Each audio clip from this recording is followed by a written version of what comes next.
पुराने शिवलिंग वैसे ही प्राप्त होते हैं जैसे शिव आगमों में उनका उल्लेख है। जो हर वीडियो में हम कहते हैं कि शिव आगमों में ऐसा, ये एक शिवलिंग अंगकोर वाट टेम्पल कंबोडिया में देखा जाता है। ये भी एक बड़ा ही पुरातन शिवलिंग है। तो यहाँ पर अगर देखा जा सकता है कि ये जो नीचे का भाग है, ये नीचे का भाग इसे कहा जाता है ब्रह्म भाग। तो आप देख सकते हैं कि ये नीचे का जो भाग है ब्रह्म भाग, ये चौकोन के आकार का है और ये चौकोन के आकार का ब्रह्म भाग यहाँ पर वेदिका दिखाई देती है, क्योंकि वेदिका मंदिर में अवश्य ही दिखाई देनी चाहिए। तो ये यहाँ पर दिखाई देती है। यहाँ पर अगर देखा जाए तो ये चौकोन के आकार का हमें दिखाई देता है। अब आगे देखते हैं, हम बात करते हैं विष्णु भाग की। तो ये है विष्णु भाग। देखिए ये अष्टकोणी यहाँ पर दिखाई देता है विष्णु भाग। जैसे हमने कहा था कि विष्णु भाग अष्टकोणी देखा जाता है, तो यहाँ पर अष्टकोण दिखाई देते हैं। अब अगर ऊपर के भाग की बात करें, ये रुद्रभाग है।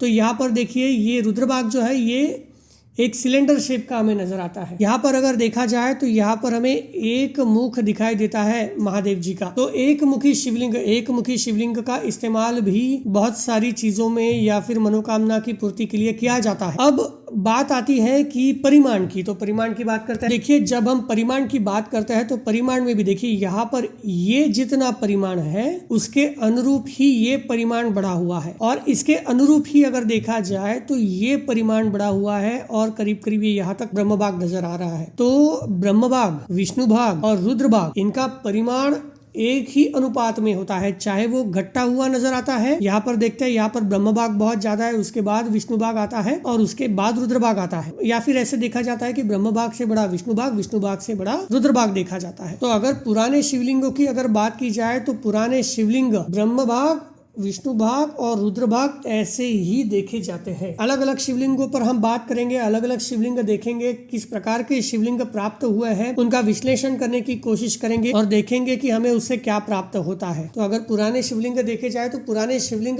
आज के प्रकार के नहीं प्राप्त होते। पुराने शिवलिंग वैसे ही प्राप्त होते हैं जैसे शिव आगमों में उनका उल्लेख है। जो हर वीडियो में हम कहते हैं कि शिव आगमों में ऐसा दिया हुआ है, शिव आगमों में रुद्रभाग कहा हुआ है, शिव आगमों में कहा हुआ है कि विष्णु भाग होता है, ब्रह्म भाग होता है। बहुत सारे लोग इसका विरोध करते हैं, लेकिन शिवलिंग ये एक बहुत ही बड़ा शास्त्र है और शास्त्र साइंस को समझना ये भी बहुत अहम होता है। तो अब इस मंदिर में हम गए नहीं है, मंदिर हमने देखा नहीं है, शिवलिंग देखा नहीं है, केवल तस्वीर से हम देख रहे हैं। तो जब मंदिर देखेंगे तो पता चलेगा कि कौन सी दिशा में ये रखा गया है। तो जिस भी दिशा में रखा हुआ हो उस अनुपात से हम बता सकते हैं कि किस कारण की वजह से ये शिवलिंग बना होगा। तो ये एक मुखी शिवलिंग यहाँ पर नजर आता है।